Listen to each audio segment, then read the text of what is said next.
चलिए मैथ 1 का अलजेब्रा का चैप्टर 2 शुरू करते हैं, क्वाड्रेटिक इक्वेशंस। ठीक है, तो उससे पहले हम कुछ टर्म देखेंगे जो बहुत ही इंपॉर्टेंट है, हमें समझना चाहिए उन्हें। तो देखिए फर्स्ट टर्म है when the degree of polynomial is 1 is called a linear polynomial. मतलब अगर कुछ पॉलिनोमियल होगा, अगर उसकी डिग्री 1 रहेगी तो हम उसे लीनियर पॉलिनोमियल बोलेंगे। और सेकंड टर्म है देखिए when the degree of polynomial is 2 is called a quadratic polynomial.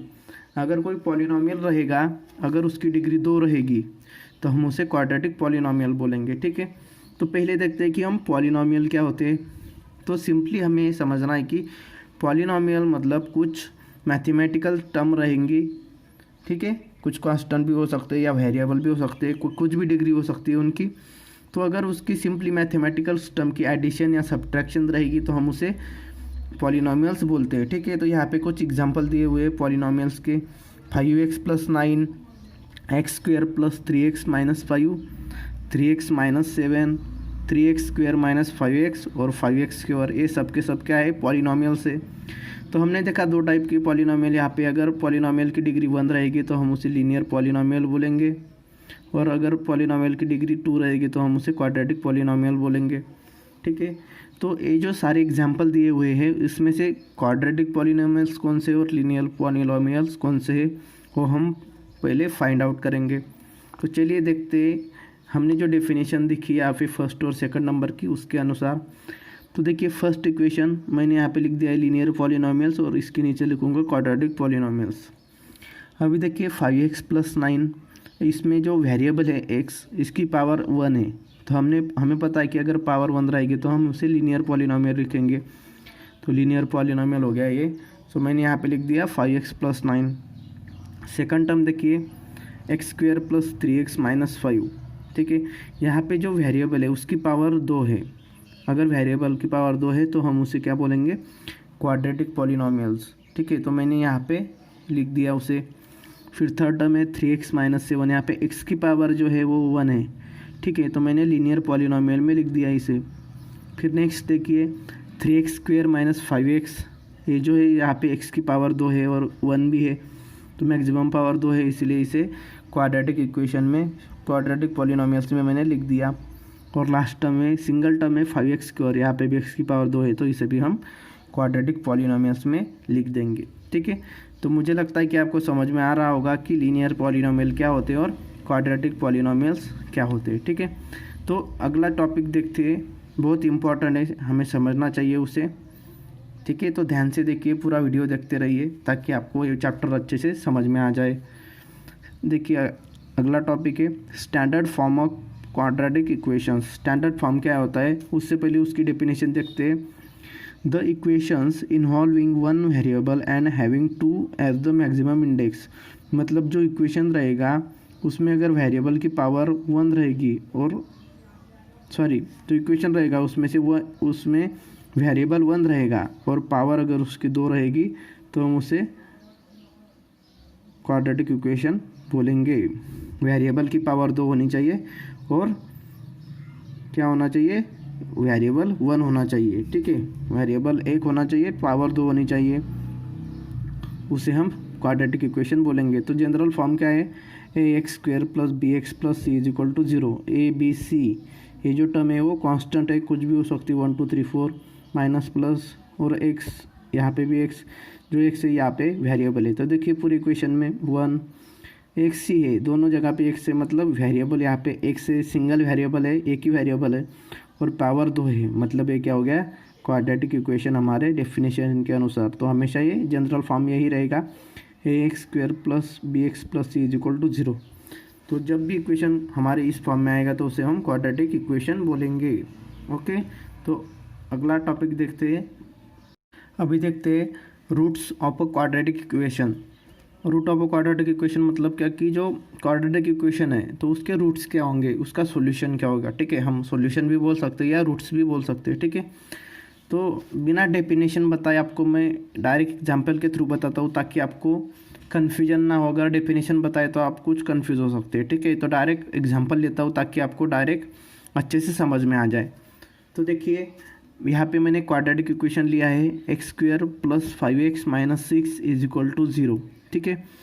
तो यहाँ पे वेरिएबल की पावर 2 है और ax² plus bx plus c is equal to 0 के फॉर्म में भी है। तो ये हो गया क्वाड्रेटिक इक्वेशन। तो देखिए मैं यहाँ पे क्या करता हूँ, put x is equal to -6, मैं यहाँ पे जो वेरिएबल है उसकी जगह पे 6 पुट कर देता हूँ। तो देखिए क्या होता है, 6 x की जगह पे -6 पुट कर दिया तो -6² plus 5 into -6 is equal to 0। X की जगह पे मैंने -6 पुट कर दिया है तो -6 का स्क्वायर क्या हो जाएगा 36,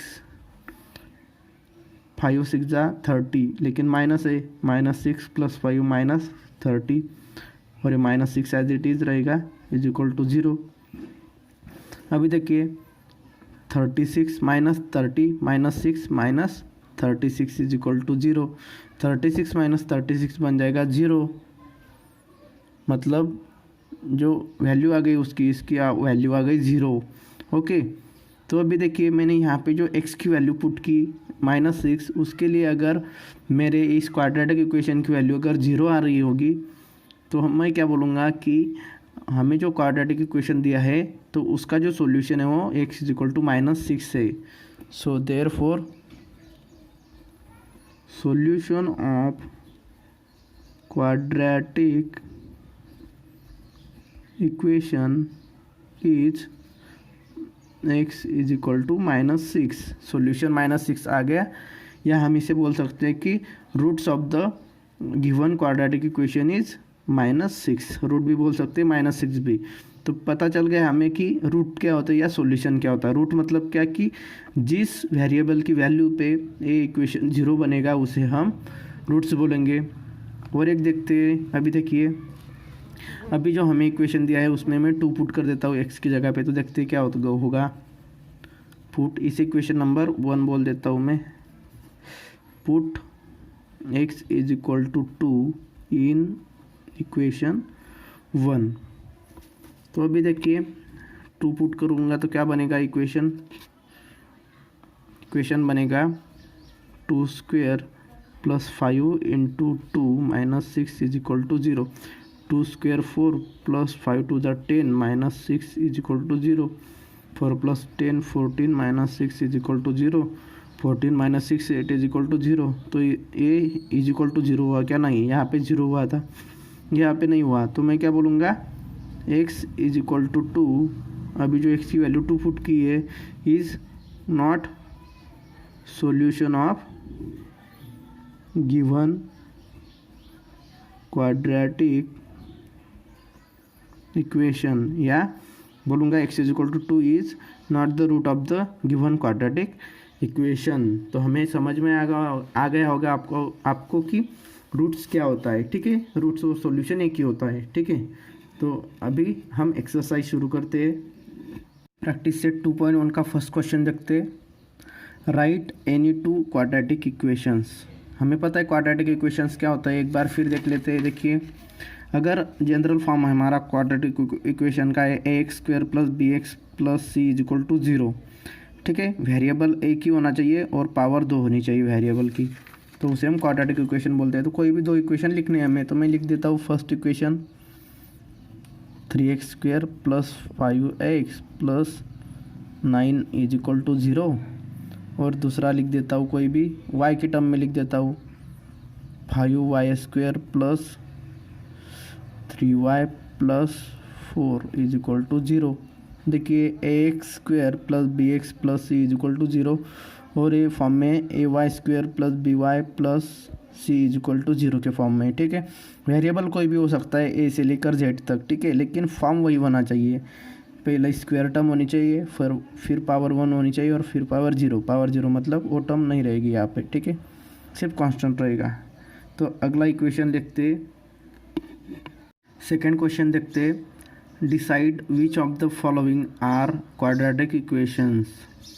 तो हमें कुछ इक्वेशन दिए हुए हैं सेकेंड एग्जाम्पल में, तो क्वाड्रेटिक इक्वेशन है कि नहीं वो हमें पता लगाना है। तो देखिए हमें पता है क्वाड्रेटिक इक्वेशन क्या होते हैं। अगर वेरिएबल कोई भी एक इक्वेशन होगा उसमें अगर वेरिएबल एक ही रहेगा और उसकी जो इंडेक्स रहेगी अगर 2 रहेगी तो उसे हम क्वाड्रेटिक इक्वेशन बोलते हैं। तो चलिए लिखते हैं answer. In equation x square plus 5x minus 2 is equal to 0, given equation लिख दिया। In equation the variable is only x and maximum index is, कितनी इंडेक्स है? 2 है, मैक्सिमम इंडेक्स इज 2। तो हम लिखेंगे therefore it is a quadratic equation. वैसे ही सेकंड नंबर का इक्वेशन देखते हैं। अभी सेकंड लिखता हूँ मैं यहाँ पे। सेकंड नंबर का इक्वेशन है y square is equal to 5y minus 10। Okay, तो आंसर लिखते वैसे ही लिखेंगे। इन इक्वेशन, गिवन इक्वेशन लिखेंगे यहाँ पे। In equation y square is equal to 5y minus 10, the y इज only variable and maximum index is, कितनी मैक्सिमम इंडेक्स? 2 है यहाँ पे, तो 2 हो गई। ओके, वैसे ही हमें लिखना है। अभी थर्ड नंबर का इक्वेशन लिखता हूँ मैं यहाँ पे। थर्ड नंबर का दिया हुआ है हमें y square plus 1 upon y is equal to 2। अभी थोड़ा ध्यान देखना है आपको। देखिए यहाँ पे डिनोमिनेटर में वाई है, ठीक है। अगर कोई वेरिएबल ऐसे डिनोमिनेटर में रहेगा तो उससे हम पहले सॉल्व कर लेंगे। तो अगर ये डिनोमिनेटर का वाई हमें कैंसिल करना है तो हम क्या करेंगे, पूरी इक्वेशन को मल्टीप्लाई कर देंगे वाई से। तो मल्टीप्लाइंग बाय वाई, तो वाई स्क्वायर से मल्टीप्लाई करेंगे तो वाई क्यूब हो जाएगा, plus y into 1 upon y, यहाँ पे बच जाएगा सिर्फ 1 इज इक्वल टू 2 को वाई से मल्टीप्लाई करेंगे तो 2y हो जाएगा, ठीक है। तो देखिए अभी ये लीनियर फॉर्म में आ गया नीचे, सॉरी लीनियर नहीं, यहाँ पे डिनोमिनेटर कैंसिल हो गया है, ठीक है। तो अभी हम लिखेंगे इन द गिवन इक्वेशन, कोई भी इक्वेशन लिख सकते हैं आप, ये या ये, मैं ये लिखता हूँ y cube plus 1 is equal to 2y, the variable is only y and maximum index is, कितने मैक्सिमम इंडेक्स? 3 है, 3 है। तो मैक्सिमम इंडेक्स अगर 3 है तो it is not quadratic equation. Quadratic equation ऐसे आप लिख सकते हैं, ठीक है। अगला क्वेश्चन देखते हैं फोर्थ नंबर का। फोर्थ नंबर है x plus 1 upon x is equal to minus 2। उसी टाइप का क्वेश्चन है। देखिए तो पहले हम इसे सॉल्व कर लेंगे। x कैंसिल करना है तो मल्टीप्लाइंग बाय x, ऐसे भी लिख सकते हैं आप, multiplying both side by x, ठीक है। तो मैंने लिख दिया मल्टीप्लाइंग बाय x, x से मल्टीप्लाई करेंगे तो x मल्टीप्लाई बाय x हो जाएगा, x square plus 1 upon x को x से मल्टीप्लाई करेंगे तो x कैंसिल हो जाएगा, बचेगा 1 is equal to minus 2x। तो हम यहाँ पे लिखेंगे अभी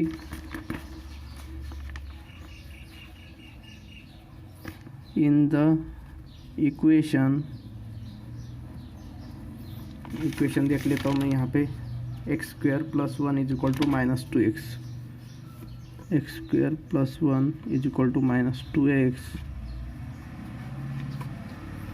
x is only variable, x यही वेरिएबल है, एंड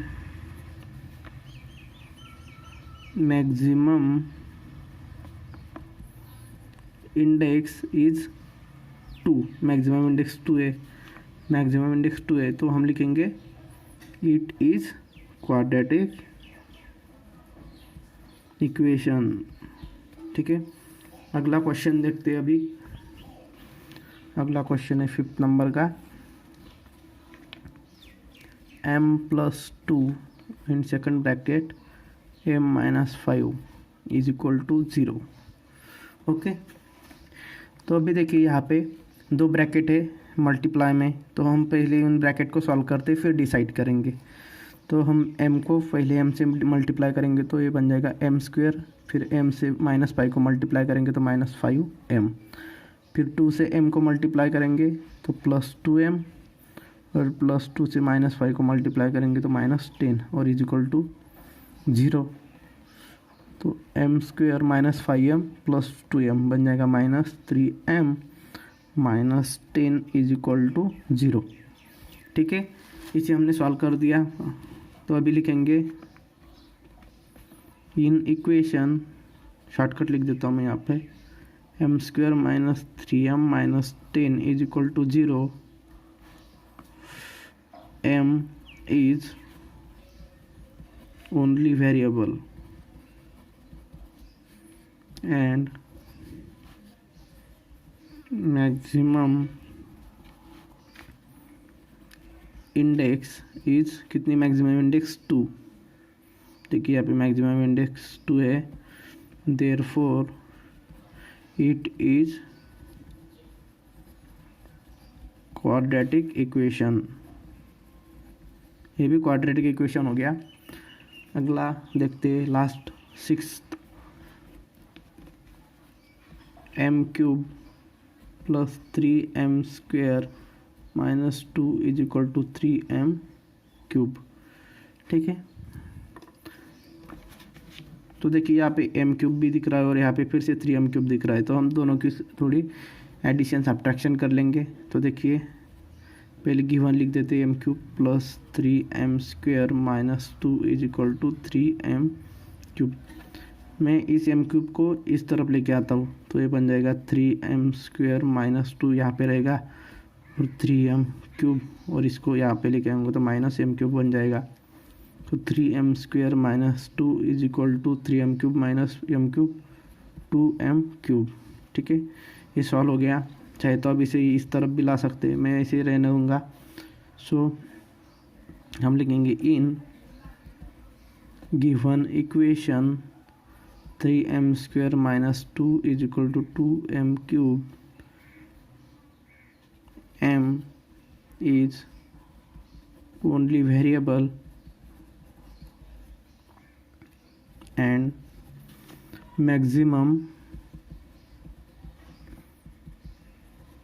इंडेक्स इज कितनी, मैक्सिमम इंडेक्स 3 है यहाँ पे 3, therefore it is not quadratic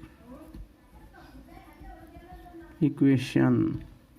ठीक है, तो आपको समझ में आ गया होगा कि क्वाड्रेटिक इक्वेशन कैसे सॉल्व करते हैं, कैसे पहचानते हैं, इसे कैसे पहचान सकते हैं कि क्वाड्रेटिक इक्वेशन है कि नहीं है। थर्ड क्वेश्चन है, write the following equations in the form ax² + bx + c is equal to 0, then write the values of the ABC for each equation. तो देखिए पहले हमें क्या करना है, हमें जो कुछ इक्वेशन दिया रहेगा तो हमें ax² + bx + c is equal to 0 के फॉर्म में लाना है, और फिर उसके बाद ABC की क्या वैल्यूज है वो हमें फाइंड आउट करनी है। तो पहला एक फर्स्ट इक्वेशन दिया हुआ है 2y is equal to 10 - y², तो पहले इसे हम इस फॉर्म में लाएंगे। तो ठीक है, पहले हम गिवन लिख देते हैं। गिवन हमें क्या दिया है, 2y is equal to 10 - y², उसको एज इट इज़ लिख दिया मैंने यहाँ पे। अभी इस फॉर्म में लाना है तो मैं क्या करता हूँ, पहले -y² इस साइड में लाता हूँ, तो ये बन जाएगा प्लस 2y, और 10 को भी इधर लाता हूँ तो -10 बन जाएगा, और यहाँ पे बचेगा 0।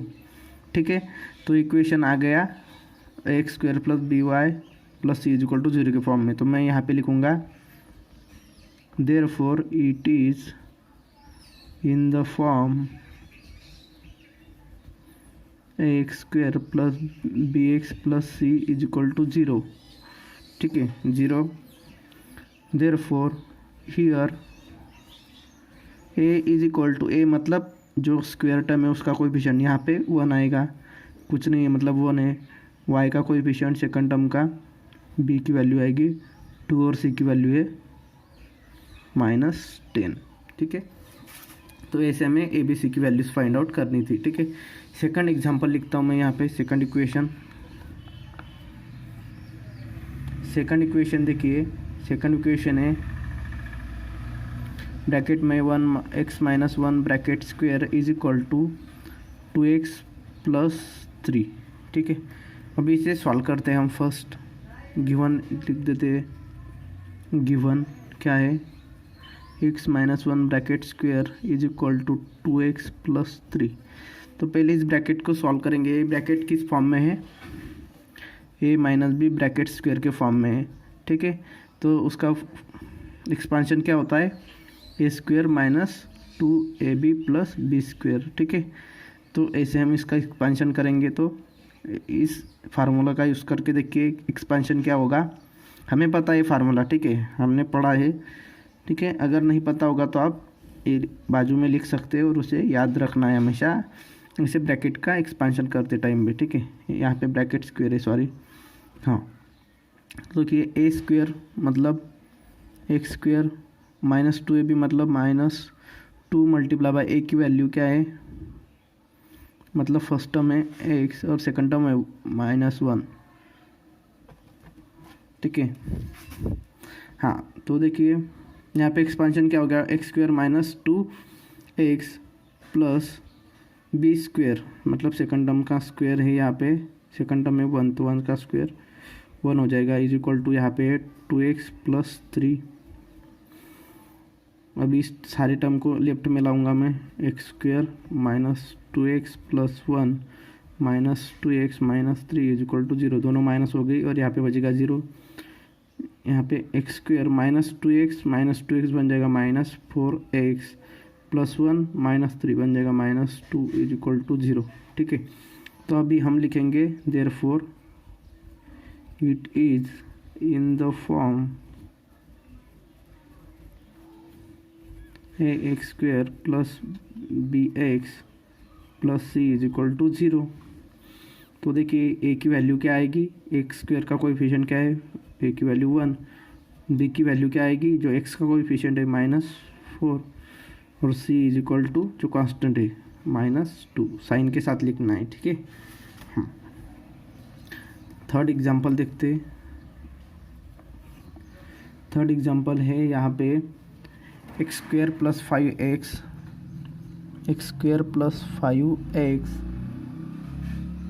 इज इक्वल टू माइनस और ब्रैकेट 3 - x। तो इसे मैं सॉल्व करता हूँ। देखिए गिवन लिख देंगे, given x square plus 5x minus से 3 को मल्टीप्लाई करेंगे -3, सॉरी पहले इज इक्वल टू साइन है, इज इक्वल टू माइनस से 3 को मल्टीप्लाई किया -3 माइनस माइनस प्लस x, ठीक है। माइनस से दोनों को मल्टीप्लाई कर दिया, दोनों टर्म को, ठीक है। सारी टर्म को मैं लेफ्ट में लाऊंगा अभी, एक्स स्क्वेयर प्लस 5x -3 था तो प्लस बन जाएगा और प्लस x है तो यहाँ पे माइनस बन जाएगा, -x इज इक्वल टू यहाँ पे बचेगा 0। अभी देखिए x square plus 5x -x बन जाएगा 4x और प्लस 3 इज इक्वल टू 0, ठीक है। ये आ गया हमारे फॉर्म में। तो मैं यहाँ पे लिखूँगा it is of the form ax square plus bx plus c is equal to 0, ठीक है। तो देयरफॉर हियर a की वैल्यू क्या आएगी, एक्स स्क्वेयर का कोएफिशिएंट है यहाँ पे 1, x का कोएफिशिएंट है 4 और जो कांस्टेंट है c की वैल्यू आएगी यहाँ पे 3 के 3। तो ये होगी ए बी सी की वैल्यू, ठीक है। नेक्स्ट एग्जांपल है 4th नंबर का। 3m² is equal to 2m² minus 9। Answer लिखते हैं अभी। पहले उसे x² plus x² plus bx plus c is equal to 0 के फॉर्म में लाएंगे। तो सारी टर्म को लेफ्ट में शिफ्ट करेंगे। उससे पहले गिवन लिख देते 3m² is equal to 2m² minus 9। सारी टर्म को लेफ्ट में शिफ्ट करेंगे।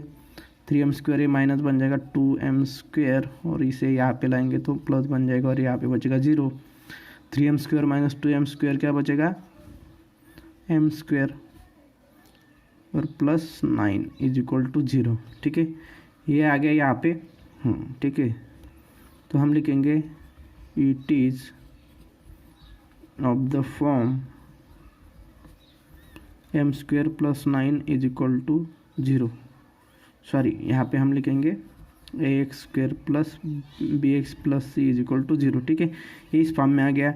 लेकिन देखिए यहाँ पे तो a ऐसा नहीं लग रहा है। यहाँ पे bx मतलब जो सेकंड टर्म है वो यहाँ पे नहीं दिख रही। ठीक है, तो यहाँ पे मतलब b की वैल्यू 0 है। ठीक है, तो ये भी क्वाड्रेटिक इक्वेशन ही है। So therefore here a is equal to x² मतलब स्क्वायर टर्म का कोएफिशिएंट 1, b की वैल्यू देखिए टर्म है ही नहीं, मतलब b की वैल्यू आ गई 0, और c की वैल्यू आ गई c is equal to 9। Okay, अगला क्वेश्चन लिखता हूँ मैं यहाँ पे 5th नंबर का। बहुत ही सिंपल क्वेश्चन है friends. p into 3 plus 6p is equal to minus 5। Okay, answer लिखते गिवन लिख देता हूँ मैं यहाँ पे। Given p of 3 plus 6p is equal to minus 5, bracket complete कर दिया। ओके, हाँ, अभी पहले इस ब्रैकेट को सॉल्व करेंगे। तो 3p प्लस p से 6p को मल्टीप्लाई करेंगे तो 6p² बन जाएगा इज इक्वल टू माइनस 5। यहाँ इसको भी लेफ्ट में लाऊंगा तो ये बन जाएगा, स्क्वायर का टर्म को पहले लिख देता हूँ 6p² प्लस 3p, और इसको यहाँ पे लाऊंगा तो प्लस बन जाएगा इज इक्वल टू 0। ठीक है, तो अभी लिखेंगे it is of the form ax² plus bx plus c is equal to 0। Okay, हाँ, तो देयरफॉर हियर a की वैल्यू आएगी 6, b की वैल्यू आएगी 3, और c की वैल्यू आएगी 5 प्लस 5। ओके, और अभी लास्ट इस क्वेश्चन का लास्ट एग्जांपल है x² minus 9 is equal to 13। चलिए इसे सॉल्व करते हैं। बहुत ही सिंपल है, गिवन लिख देंगे। गिवन है x² minus 9 is equal to 13। सारी टर्म को लेफ्ट में लेके आएंगे। x² minus 9 minus 13 is equal to 0।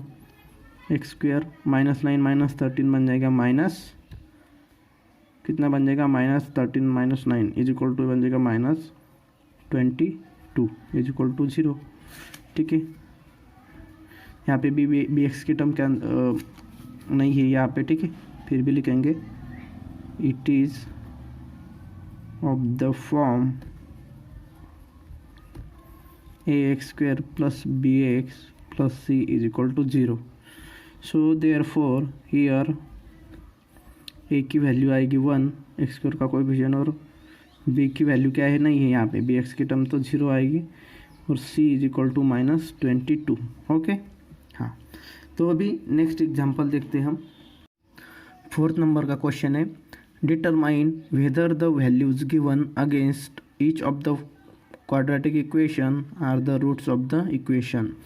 मतलब हमें यहाँ पे क्वाड्रेटिक इक्वेशन दिया हुआ है, और यहाँ पे जो वैल्यू दी है x इज इक्वल टू 1 और x इज इक्वल टू -1, तो ये इस इक्वेशन का रूट है क्या नहीं, हमें ये फाइंड आउट करना है, चेक करना है। तो कैसे चेक करेंगे हम, तो देखते हैं। अभी देखिए आंसर लिखते हैं। पहले गिवन लिख देंगे। गिवन इक्वेशन लिख देंगे x² plus 4x minus 5 is equal to 0। ठीक है, तो अभी इस इक्वेशन का LHS लिख देंगे। Left hand side is equal to क्या LHS x² plus 4x minus 5। ठीक है, हाँ, तो LHS लिख दिया। अभी इसमें x की वैल्यू 1 पुट करेंगे, तो put x is equal to 1। तो x की वैल्यू 1 पुट करने के बाद देखते हैं क्या बनेगा। LHS is equal to 1 square plus 4 into 1 is equal -5। ठीक है, 1 स्क्वायर 1 प्लस 4 इंटू 1 4 -5। तो देखिए 4 + 1 5 और ये -5, सो 5 - 5 0। सो LHS क्या हो गई, LHS इज इक्वल टू 0। ठीक है, तो देखिए LHS इज इक्वल टू 0 हो गई। ठीक है, और RHS भी इसका इक्वेशन का था 0। ठीक है, तो मतलब इज इक्वल टू RHS आ गया, LHS is equal to RHS आ गया। ठीक है, तो ऐसा अगर LHS is equal to RHS आ गया इसकी वैल्यू डालने के बाद, तो हम क्या करेंगे, इसे बोलेंगे therefore x is equal to 1 is the root of the given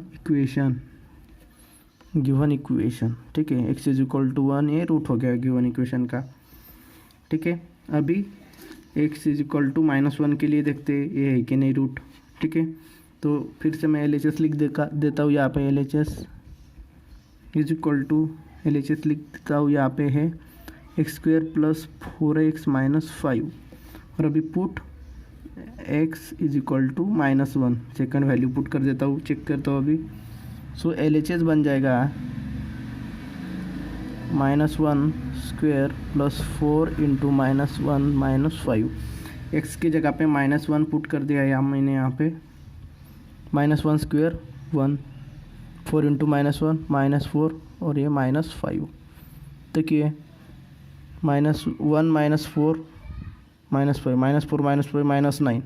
ठीक है, 1 - 9, तो 1 - 9 -8, तो LHS आ गया -8। ठीक है, तो हम लिखेंगे यहाँ पे LHS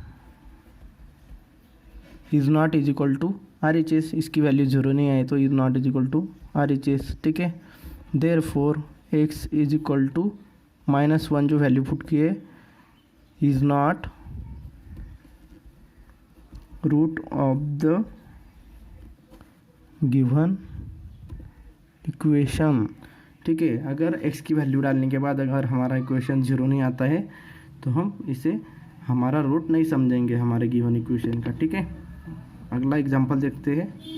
4th क्वेश्चन का सेकंड एग्जांपल है, देखिए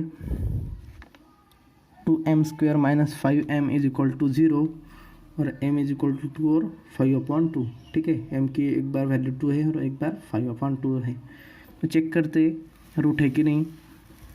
सो गिवन लिख देता हूँ मैं, given 2m² - 5m is equal to 0।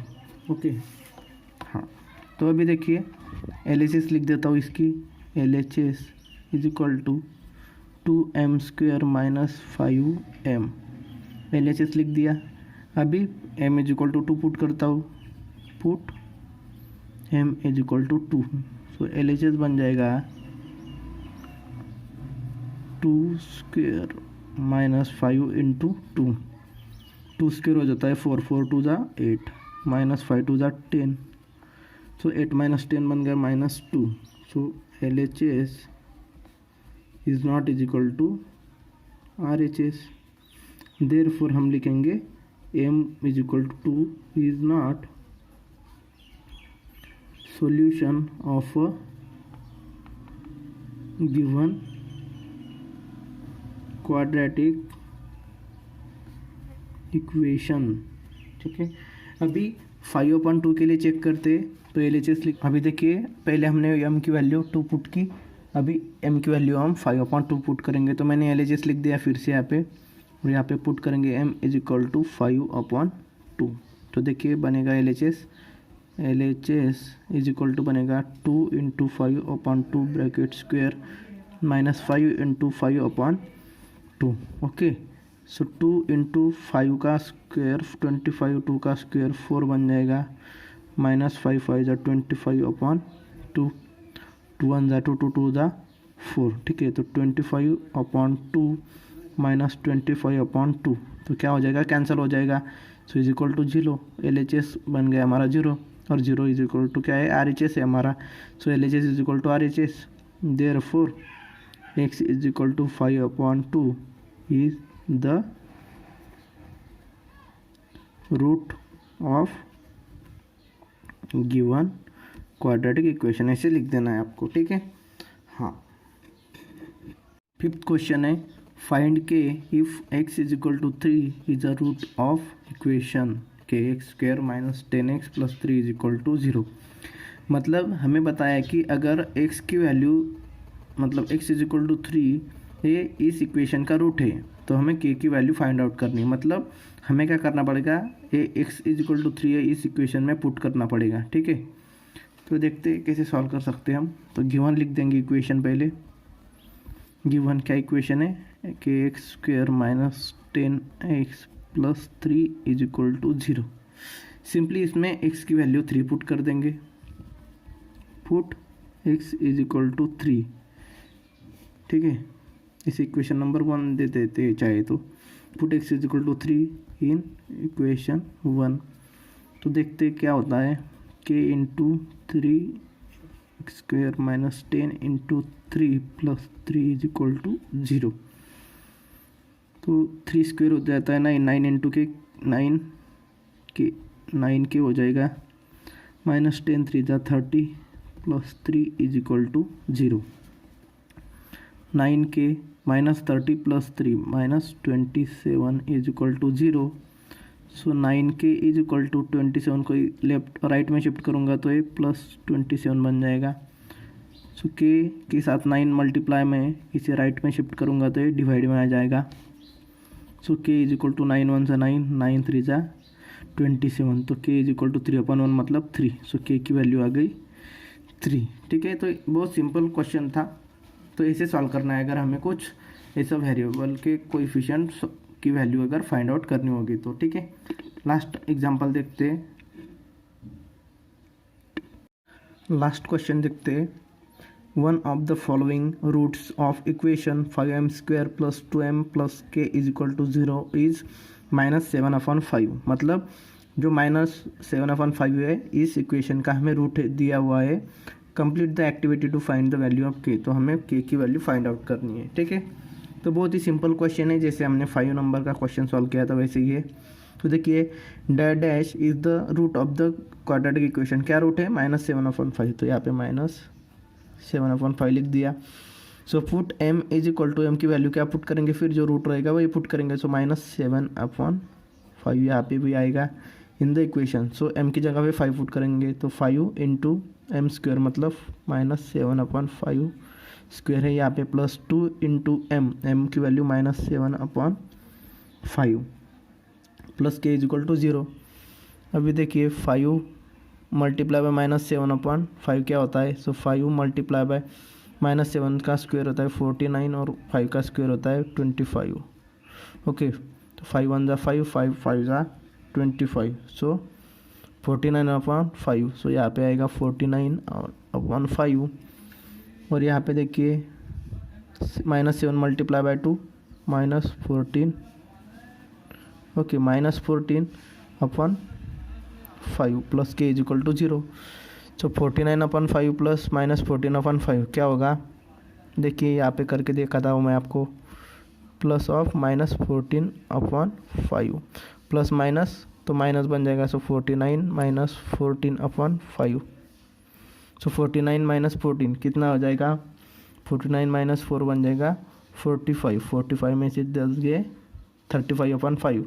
सो 35/5। सो 5 1 जा 5, 5 7 जा 35। So 7 plus k is equal to 0। So k की वैल्यू आएगी -7। तो इस तरह से हमें सॉल्व करना था।